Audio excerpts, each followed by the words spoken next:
Ол әңгімесін бастады. Маралдың мен тұратын пәтерге қарсы орналасқан жалдамалы 2 бөлмелі тетя Машаның пәтеріне көшіп келгендеріне бірнеше ай өтіп, жасымыздың шамаластығына қарамастан бұлай ашық сырласып отырғанымыз бірінші рет. Ол өз өмірінен сыр шертті. 5 жыл бірге оқығанда егіз қозыдай бірге жүріп, күйіп-сүйіп қосылған бек жігітпен 10 жыл бірге өмір сүріп, дүниеге 2 сәби әкелгенмен дәм тұзымыз жараспай ажырасып кеттік.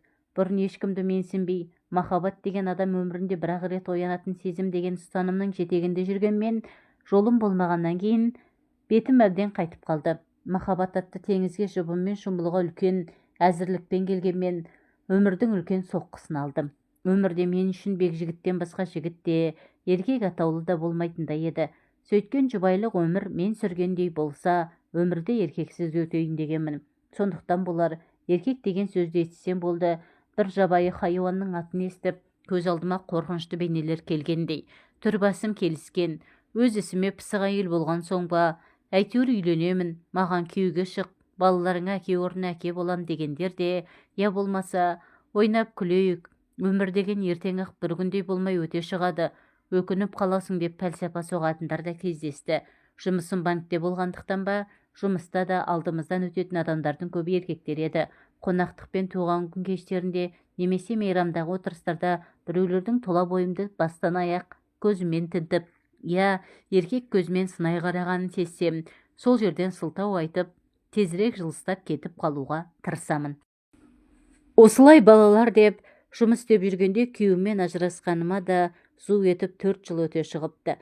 Жасым 35-ке толғанымен маған 26-28-ден артық бермейді. Уақыт бәріне емші деген шын екен. Күйеуімнен көрген қорлығым ұмытыла бастады. Түн баласы азапқа түсе бастадым. Әсіресе махаббат, еркек пен әйел қатынасы туралы кітаптар оқып, телевизордан түнгі сеанстарды көрсем, төсегімде қырық аунап ұйықтай алмаймын. Өмір бойы әкеммен тұрып, оған тас қорғандай арқа сүйеп келген шешем де мені күйеусіз өліп қалатындай көріп, әйел 40 шырақты деген, бір шырағың сөнсе басқасы бар, бетіңнің әрі барда сенімді біреуді тауып ал, айналаңда жігіттер шыбында үймелеп жүр, балалар саған қол байлау болмайды, өзім бағып өсірем деп, шыбынша үймелегендердің 2-3-еуінің жақсы жақтарын жеткізіп, тек мен тиген жағдайда қиналмай-ақ түзеліп кететін кемшіліктерін айтып, жілікше шаға бастайды. Бір балаға зар болып жүрген дос келіншегім Қарашашта, жоқ бекзаданы күткенің жетер, жерге түссеңші, ана жынды байсымағың басыңды ешкімге қарамайтындай дуалап қойған ғой, дейді. Жігіттермен әзілдесіп, ашық жарқын отырамын. Одан әріге бара алмаймын. Одан әріге бару үшін басты бір нәрсе жетпейді. Ең аяғы жан тәнім мен дене құрылысымды қайта жасап шығу қажет сияқты. Төсек жайлы ойласам, көңілім құлазып сала береді. Менің жанымды кім түсінсін? Ең жақын адамдарымда түсінбейді деп оңашада күрсінемін. Менің де ойнап күлгім келеді. Бір рет жолым болмады деп, өзімді әйел ретінде жерлеп тастамай, сүйгім келген, сүйікті болғым келген. Біреудің сүйіктісі болсам, еркек құшағында ләззат алып, оған да ләззат беріп, денем балқып жатса ғой шіркін дегенмін. Күйеуіммен алғаш қосылғанда ұзындығы 3 метр, ені 2 метр пәтерде уақыттың қалай өткенін білмей, жан тәніміз қосылып, бір адамға айналып, жан ләззаты мен тән ләззатына тоймай, күннің қалай атып, кештің қалай батқанын білмеуші едік. Бір-бірімізге керек нәрсе екіншіміздің бойымыздан табылатын. Еркек пен әйел қатынасының әліппесі бір бөлекте, ол туралы терең әңгіме бір бөлек екен. Еркек пен әйел қатынасы туралы терең әңгіме дегеннің өзі де өмірде кездесетін нәрселердің жартысын да толық суреттеп жеткізіп бере алмайды екен. Неге біздің мектептің жоғарғы кластарында жұбайлық өмірге үйретпейді екен деймін. Кішкентайымыздан тамақ ішуге, киім киюге, үсті басымызды таза ұстауға, оқуға, жұмыс істеуге үйретеді. Ал адамға ең керек нәрсе жұбайлық өмірге, еркек пен әйел қатынасына үйретпейді. Тіпті тыйым салынған нәрсе секілді сұрасаң, біреулері әлі саған ерте десе, екіншілері ол әркімнің жеке салатын дара соқпағы дейді. Ол соқпақты әркім өзінше салады. Ол ғылым болса, оны әркім өзінше оқып үйренеді. Біреу кітаптан, біреу көшеден, біреудің айтқанымен, оған дағдыландыратын да біреу жабайы түріне, біреу әдемісіне, біреу ерте, біреу кеш үйренеді екен. Өз соқпағын табамын деп адасып, қателесіп жатқандар қаншама. Менің қолымда билік болса, Күйеулерімен тату-тәтті тұрып жатқандарды да, 20 жастағы әйелдерді де бір бөлек, 30-дағыларын бір бөлек, 40-тағыларын бір бөлек үйретіп оқытса, тәжірибе алмасса, туындаған сұрақтарға бірге жауап берсе, көп мәселе шешілер еді. Еркек пен әйел арасындағы түсінбеушіліктер болмас еді, ажырасулар да аз болар еді. Балалар әкелері бола тұра тірі жетім атанбас еді деп ойлаймын. Көп проблема түсіністікпен, түсіне алмаудан, түсініскісі келмегендіктен туындайды емес пе? Жеңгеңнің, әкпенің, ененің ақыл кеңестермен шектеліп қалмау керек. Себебі бір үйдің, бір ауылдың әйелдеріне ұят көрінетін нәрсе екінші үй мен екінші ауылдың әйелдеріне ұят емес, қалыпты жағдай болып көрінуі мүмкін. Бұл мәселеге де кеңірек бір ауыл не бір облыстың шекарасында емес, одан да кеңірек қарау керек секілді. Мен күйеуіммен ажырасып кетуіме себеп, мен 15 жыл бойы қаншалықты сүйсем, 15 жыл бірге тұрған уақыт ішінде жақын біле келе соншалықты жек көріп кеткенмін. Біздер кездесіп бірге қыдырып жүрген кезімізде ол маған тек жақсы жағынан көрінуге тырысқан, мен де оны тек жақсы жағынан көруге тырысыппын. Ал екінші себеп арамызда еркек пен әйел арасындағы гармонияның, яғни үйлесімділіктің жоқтығынан да еді. Онымен төсекте әйелі болғандықтан, амалсыздан жұбайлық міндетімді өтеу үшін жататынмын. Ол өз қызығымен өзі болып жатқанда, мен оның бір қажет затының міндетін атқарып, ештеңеге араласпай, жұмысын қашан бітіреді екен, тез бітірсе екен деп жататынмын. Кейде тезірек ұйықтап қалса екен деп, үй шаруасын істеп жүріп аламын. Бірақ ол ұйықтамайды. Оның айтуынша, артық энергияларын шығарып алмай, ұйқысы келмейді екен. Одан қалса түнде де таңертең де мазалайтынын қайтерсің.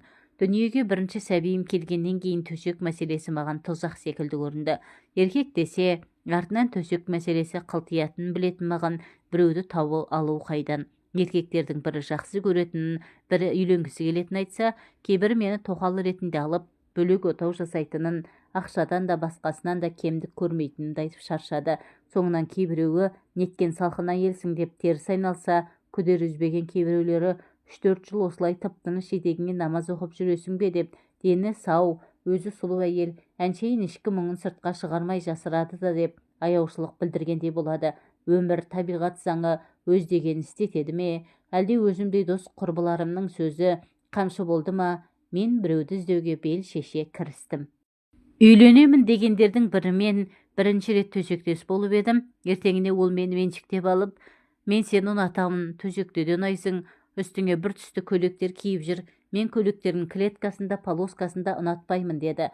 Менің қандай түсті көйлектерді ұнататынымды да сұраған жоқ. Оның үстіне бір түсті көйлектерін әкеліп тастағандай сөйлейді. Оның осыдан кейін ұнатпайтынымды да, төсекте де ұнамайтынын айтқан жоқпын. Тек қош бол, енді хабарласпа дедім. Енді үйленемін дегенді қойып, олар мені меншігін заттай көретін секілді, тіпті олардың талғамымен киінуді де талап етпек. Ал мен өз басымның ерікті болғанын қалаймын. Ойнап күлейік дейтіндерді көрейік дедім.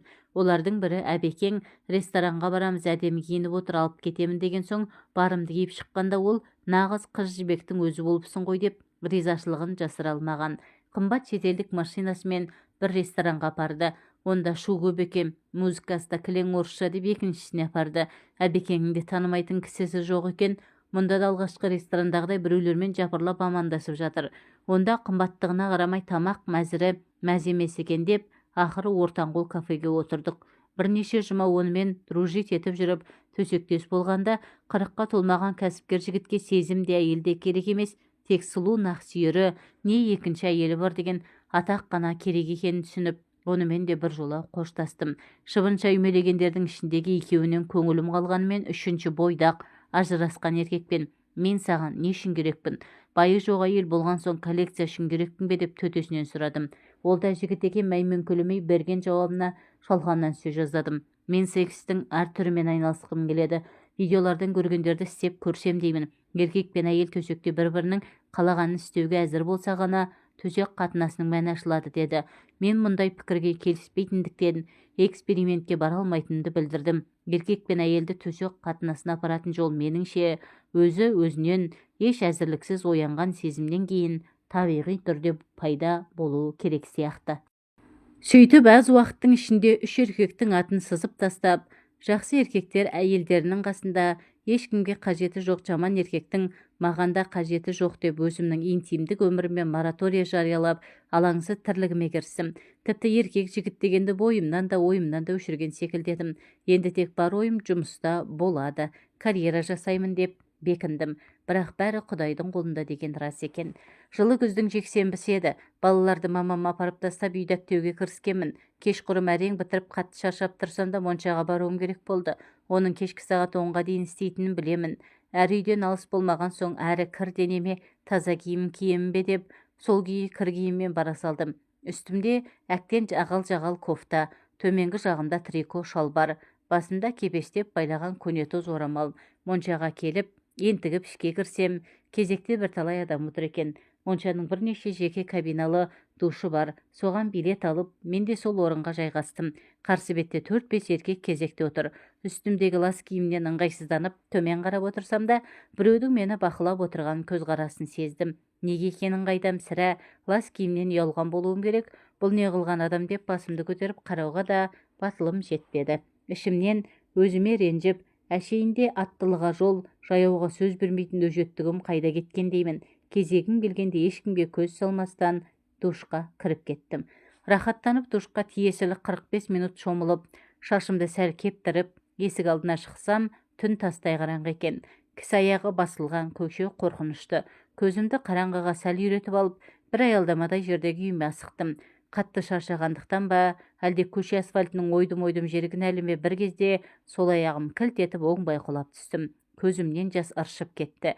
Қараңғыда ешкім көрмеді деп қуансам да, екінші жағынан тұра алмағаным жақсы емес еді. 1-2 минуттан басыма сан түрлі ойлар келді. Ешкім білмей жатып қалсам қайтемін. Біреулер ұрынса қайтемін деп уайымдадым. Бар күшімді жинап тұра беріп едім, жан даусым шығып кетті. Осыдан соң жақын жердегі аялдамадан біреудің сұлбасының маған қарай бет алғанын байқадым. Бойымды қорқыныш биледі. Жақындай бере тартып келе жатқан темекісін аяғымен басып өшірді. Өзімше намыстанып түк болмағандай бір аяғыма бар күшімді салып тұра беріп едім. Қозғалмаңыз деген ақырым болса да нық әмірлі дауыс естілді. Не ойларымды білмей, айналамды қолыммен сипалап тас іздедім. Не болса да қорғанып бақпақпын. Жақындаған ол менің ойымды түсінгендей, қорықпаңыз, сол аяғыңыз ғой, қане, оған күш салмай тұрып көріңізші деп мені демеп тұрғыза бастады. Бүкіл жан дүниеммен оның бет жүзін көрмесем де, бұл адамның моншадағы кезекте мені көзімен бағып сынай қарап отырған еркек екенін сездім. Қалай қолтығымнан демесе де, менің жүре алмайтыныма көзі жетті ғой деймін. Тұратын жерімді сұрап алып, қол дорбасын маған ұстатып, мойнымда мықтап ұстап ал деді де көтеріп алды. Өзімді ет жеңді болмасам да, біраз салмағым бар деп есептейтін мен, басқа шара жоқтықтан ба, әлде бейтаныс жанның аяқ астынан келген қамқорлық ұнады ма, айтқанын не кетпедім. Ол алқына дем алып, адымдап жүріп келеді. Өз ойларымен алысып келе жатқанымда, енді қалай қарай жүреміз деген дауыс естілді. Дауысы бар ғой, ондай дауысты естісең, айналарыңның бәрі бей-жай, мамыражай тірлік орнай қалғандай әсер етеді. Адамның даусының соншалықты әсер ететінін бірінші рет көріп тұрмын. Бір аялдамадай жерге көтеріп келген адамның алдында енді мен ыңғайсыздандым. Үйге кіріңіз, шай ішіп кетіңіз деп, бір жағынан аурудан, бір жағы ол сөздерді әншейін тек бергі жағымнан сыпайылық сақтап айтқаным үшін өзімнен өзім ұялып зорлана күлімсіредім. Ішімнен қайдағы шай деймін. Үй іші астан кестең. Бұрын жарған әгейісі маған ұнағанымен оған ұнамауы мүмкін. Бойым бейтаныс жанға үйренейін деді ме, мен оған зер сала қарадым. 43-45-тегі бойы еңгезердей тіп-тік еркек. Көздер адамға бір түрлі мұңды қарайды. Көзқарасы адамды тереңіне тартып әкететіндей. Тек бетінің көлемді жерін ала орналасқан, мұрны да өзіне жарасымды орналасқан. Істеген жақсылық үшін рахмет айтып, ақша мен бір шөлмек арақ ұстатып, үйден шығарып салу керек деп ойладым. Менің жалғыз екенімді білсе, кетпей отырып алса қайтемін. Тағы да ойына негелерін кім білсін деп ойладым. Жақсылығыңыз үшін рахмет. Менен қайтпаса Құдайдан қайтсын. Сигарет аларсыз деп 1000 теңге ақша ұсындым. Оған тәуірлеу арақ, не импортқа шығатын 5 жұлдызды Қазақстан коньяғы келетін білемін. Ол болса, жақсылықты Құдай үшін, не ақша үшін жасаған жоқпын деп түңкете қалды. Оған кейін үй үшін барлап үлгерсе керек, жалғыз болсаң мен ешқайда кетпеймін деді. Шошып кетіп, о не дегеніңіз, қайтыңыз, үйіңізге қайтыңыз деп едім. Сені мұндай үйде жалғыз тастауға болмайды. 1-2 сағаттан кейін не болатынын кім біледі деп қосып қойды. Менің бір әкем ба ағам ба секілді өзі. Аты Досбол екен. Қорықсам да сыр бермеуге тырыстым. Қозғала алмай отырмын. Менің айтуыммен ол залдағы диванға өзіне төсек салып, маған балалардың бөлмесіне төсек салып берді. Еңбектеп жүріп жастық астына үйдегі ең үлкен өткір пышақты жасырдым. Сол күні ол таң атқанша қасымда болды. Өзі ештеңе сұраған жоқ. Менің сұрақтарыма қысқаша жауап берді. Бірақ өзінің жеке басы мен жанұясы туралы ештеңе айтпайды. Менің қарсылығыма қарамай, аяғыма камфора майын өз қолымен жағып берді. Сіңірі созылған ғой, 2-3 күн қозғалма, ештеңе етпейді. Бірақ рентгенге түсіп, тексеру артық етпейді деді. Мені таңдандырғаны оның маған әйел деп қарамаған еді. Оған мен сәл-пәл ренжіп те қалғандай болдым. Иә ағам, иә інім секілді. Таң атқанша қасымда туысымдай отырып шықты да, таңертең көршімді шақырып беріп, сау бол, енді құлама деп жай ғана шығып кетті. Ішімнен импотент деп ойладым. Сол себепті маған қауіпсіз көрінді. Кетіп бара жатқан оның артынан келіп тұрыңыз деп айғайлап үлгердім. Маған кездескен не, мен білетін еркектермен салыстырғанда өзіме сол импотент деген теңеуім дұрыс секілді болды. Менің есімде оның мұңды көзқарасы мен бөтен бір көрген әйелге жақын туысына жасағандай жақсылығы ғана қалды. Иә, сосын шамамен 4-5 аялдама жерде тұратынын айтқаны есімде. Арада бірнеше ай уақыт өтті. Балаларымды мамама апарып дос қызымның туған күніне барғалы жатқанмын. Бұл уақытта тағы бір шыбынша үймелегеннің атын сызып үлгердім. Есік қоңырауы қалғанға ашсам, моншадағы танысым Досбол екен. Жұмыс бабымен ұзақ уақыт іссапарда болыпты. Аяқ астынан батылданып, туған күнге бірге барайық дедім. Жанұясы туралы ештеңе айтпаса да, әлде бір ішкі түйсік арқылы әйелсіз тұратынын сезгенмін. Оның үстіне істеген жақсылығы да менің тарапымнан өтеусіз қалған. Бармаймын, аяғың жазылды ма, мүмкін бір жерге барып отырармыз дегем. Тек жағдайыңды білейін деп келдім деп қайтуға жиналды. Мен аяқ астынан не шайтан түрткенін білмеймін. Дос қызыма көрші үйден телефон соғып бара алмайтынымды айттым да, онымен бірге баруға келістім. Кафеге бардық. Ол арақ ішіп отырды. Мен өзіме қызу 11-12 градустан аспайтын қызыл қою тәтті шие шарабын алдырдым. Әр нәрсені бір айтып көңілді отырдық. Одан үйге келіп шай іштік, музыка қойып биледік. Маған онымен бірге болу ұнайтын секілді. Бір кезде ол, Марал, бір жерге барып демалайық деді. Демалайық дегенді қалай түсінуге болады? Демалып отырған жоқпыз ба деп ұсынысына сұрақпен жауап бердім. Нені меңзеп тұрғанын ішім сезіп тұр, бірақ мойындағым келмейді. Сен бәрін түсініп тұрсың ғой, Марал. Өтірік айту, өтірік қылымсу қолыңнан келмейді. Ол сенің табиғатыңа жат. Ал түсінбей тұрсаң айтайын. Сендей қылықты әйелдің қасында өзіңді ұстау өте қиын. Сенімен төсекте бірге болғым келеді деді нықтап. Мәссаған деп ойладым іштей. Ал керек болса, мен оған еркек секілді қарамап едім. Алыс бір тумысым секілді есімде қалған. Өткендегі істеген жақсылығым бұлдап тұрғаны ма деп ойлап үлгердім. Ойыма келген асығыс айта бастадым. Сізбен бе? Мен сізді сүйбеймін. Сіз де мені сүймейсіз. Мен сізді бар болғаны 2-ші рет қана көріп отырмын дедім, тамағым құрғап. Иә, сүймеймін, ол туралы ойлаған да жоқпын, бірақ сенімен бірге болғым келеді. Мұндай тілек дейсің бе, құштарлық дейсің бе, маған келмегеніне көп болып еді. Ал сенің менімен бірге болғың келетінін көзің, жантаның бәрі айтып тұр. Тек аузың ғана басқаша сөйлеп тұр. Адамдардың аузынан шыққандарының 90% өтірік. Сен айтып тұрған сөздерің сол 90%-дің ішіне кіреді деді. Жақсы психолог қой мынауың. Жанымда арпалысқан ашу, ызама, кеудемде көтерілген әлде бір толқындар баспақ болып, ішімнен нахал дедім де, оның айтқандарына мән бермеген болып, музыканы ауыстырып бұрыла беріп едім. Ол артымнан келіп тұр екен. Бетпе-бет келіп қалдым. Ыстық демі өртеп барады. Тап басып айта алмаймын. Әйтеуір бойында елді иліктірердей күш бар. Ол құшақтай алып ерніме жабысты. Тұла бойым тоқ жүріп өткендей дір ете қалды. Әйел деген 35 жаста да 18-дегідей күй кешеді деп ойладым. Аздан кейін ыстық пеш қасында отырғандай сезініп, көздерім жұмылып, аяқтарым басудан қалып, буындарымнан былқ-сылқ етіп ырқымнан шығып бара жатқанын аңғардым. Екеуміз де бір-бірімізді сүймейміз. Сонда қалай төсекте бірге болмақшымыз деген ой санамды жаулап алды. Алдымдағы еркектер ең болмағанда мені сүйетін секілдеді. Олардың біреулері ұзақ, біреулері қысқа уақыт сездіріп жүретін. Ал мынау болса тас төбемнен түсіргендей сүймеймін, ол туралы ойлағанда жоқпын дейді ғой. Ал керек болса, Сексті еркек пен әйелдің арасындағы ең болмағанда бір жақты сезімнің соңғы шегі деп есептейтін маған бұл қылықтарымыз өте ерсі көрінгенімен маған неге жағып бара жатқанын білмеймін. Жан тәніме билігімді жүргізуден де қалып бара жатқан соң мейлі Құдай өзі бір кешірсін деп бір көптен аңсаған ләззаттың құшағына батып бара жаттым. Ол мені соғыссыз алған жауындай, сол жеңісінің церемониясын ұзаққа созғысы келгендей аялай аймалаған күйі сүйе берді. Соршы дегендей тілін тықпаламай, не кейбір еркектердей жұлып алардай сормай, еркін, әдемі, жұмсақ сүйеді екен. Мен бір би білмейтін жас биші секілдімін, ал ол әдемі бір бидің бар қыр-сырын жетік білетін мұғалім секілді. Өзіне тән махаббат би алаңына жоқ екеуміз де бір-бірімізді сүймесек, қандай махаббат болушы еді, секс дейміз бе?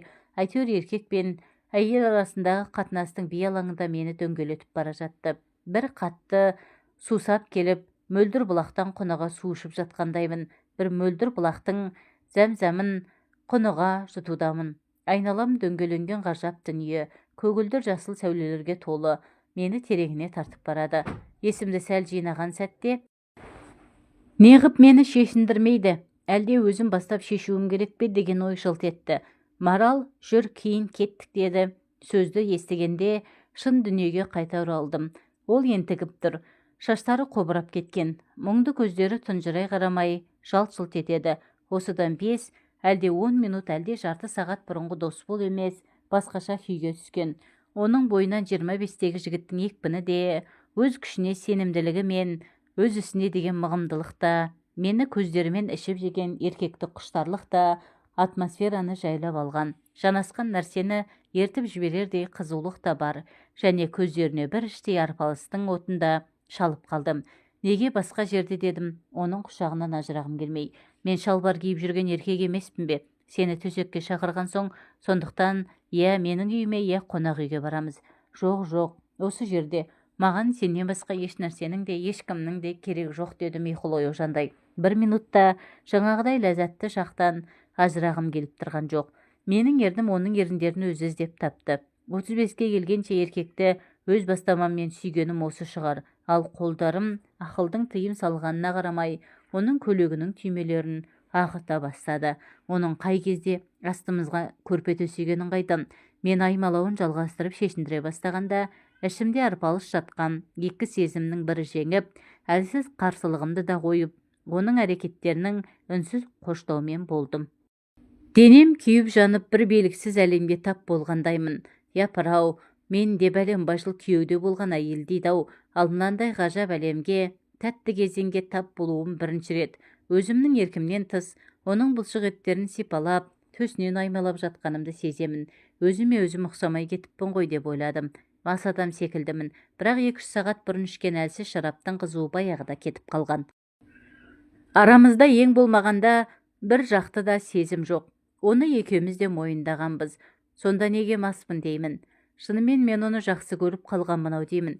Адамды білмей тұрып жақсы көру мүмкін бе дейді. Екінші ойым.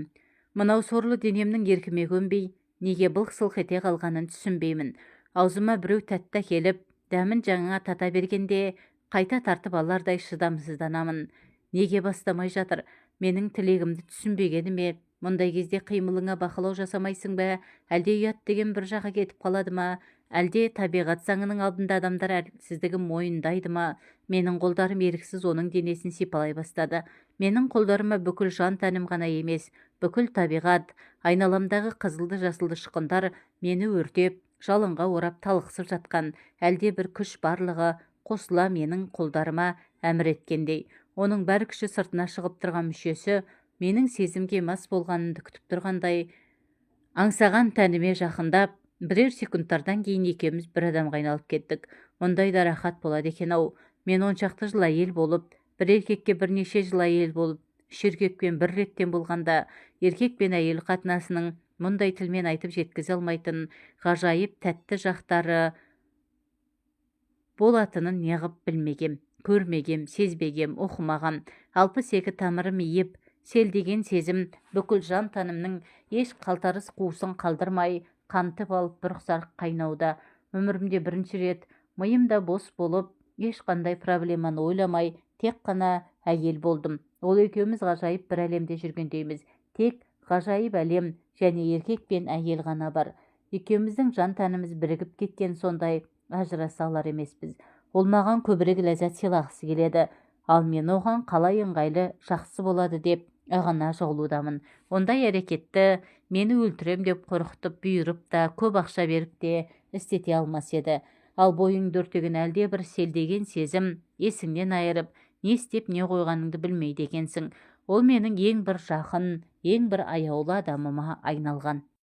Есім кіресілі шығалы, көздерімді ашуға шамам жеткен кезде, оның жіпсіген маңдайына, кең кеудесіне, спортпен айналысқанның, әлде айналысатынның куәсіндей бұлтыңдаған бұлшық еттеріне, шырайланып, күлімсіреген жүзі мен жұмулы көздеріне көзім түседі. Осы ләззатты сәттің ұзаққа созылуы оған ғана байланысты екенін сезгендей, бойынан күші кетерде, білінер-білінбес тоқтата қойып, екеуміз енген ғажайып әлемнің келесі бір қызығын көрсетеді.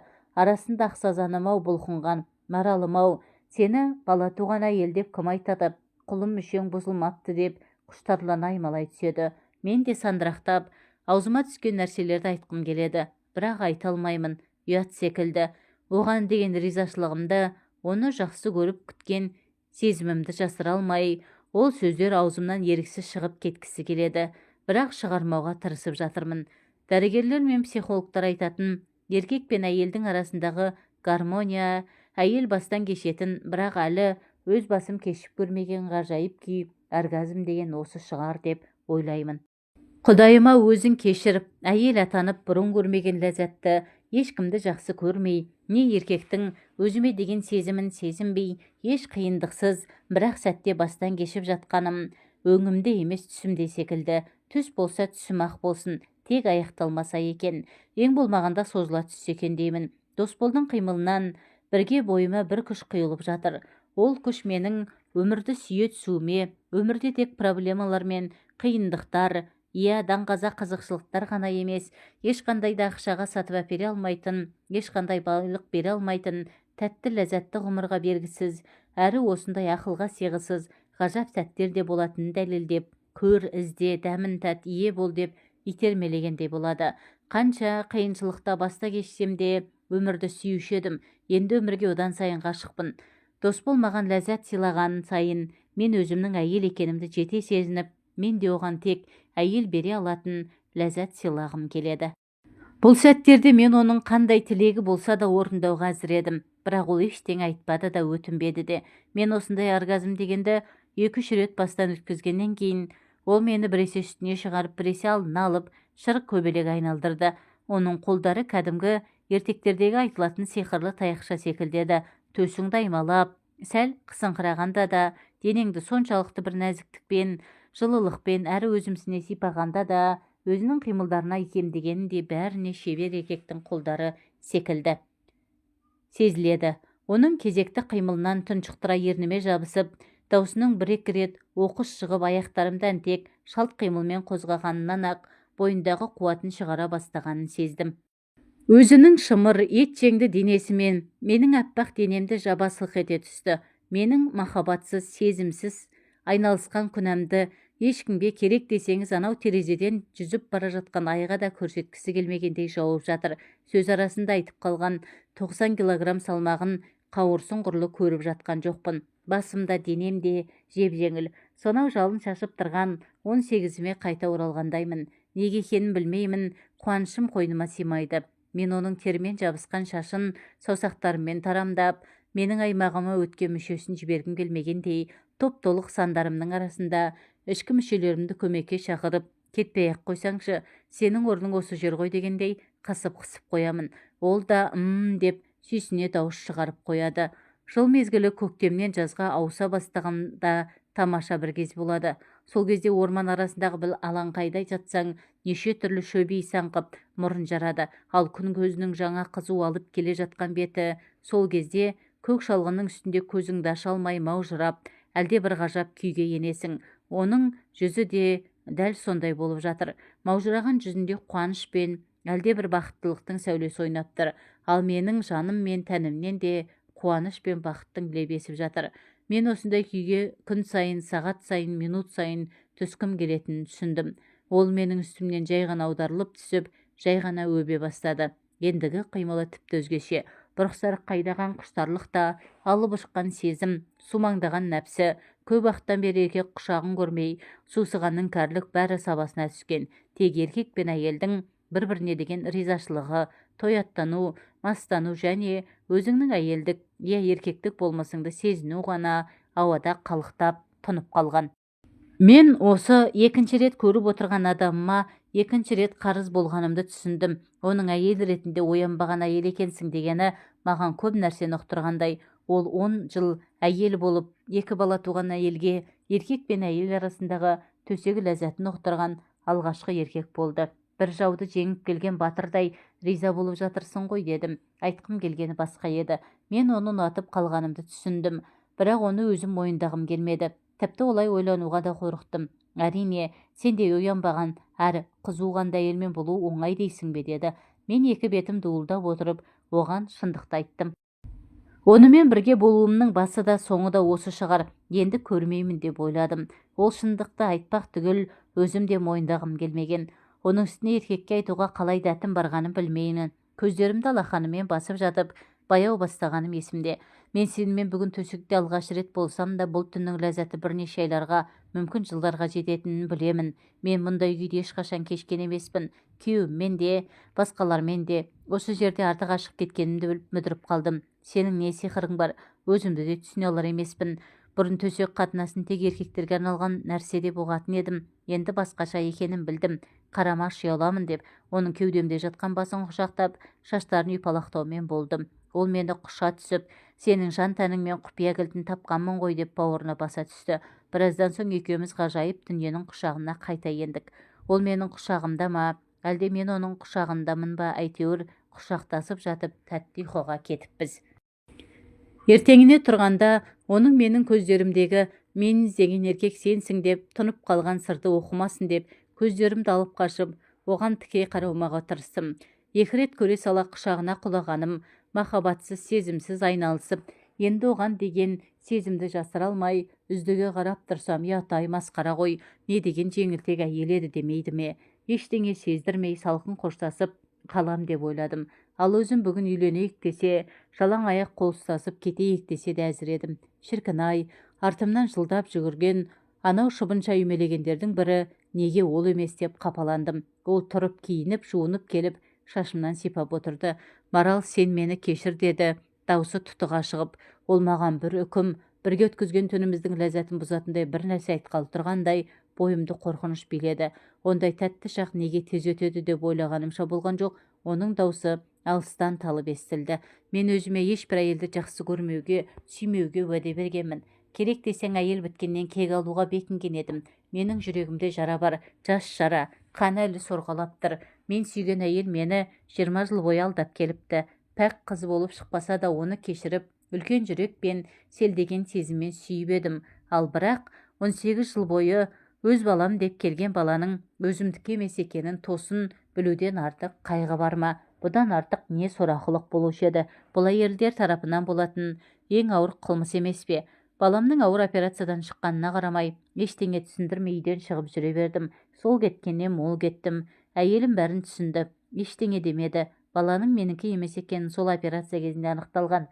Бала қанның группасы менің де, әйелімнің де группасымен сәйкес емес. Менде қазірде бейтаныс адамды бір көргеннен қандай адам екенін танитын қасиет пайда болған. Сен таза мөлдір бұлақ секілдісің. Сенің жаныңды жаралағым келмейді.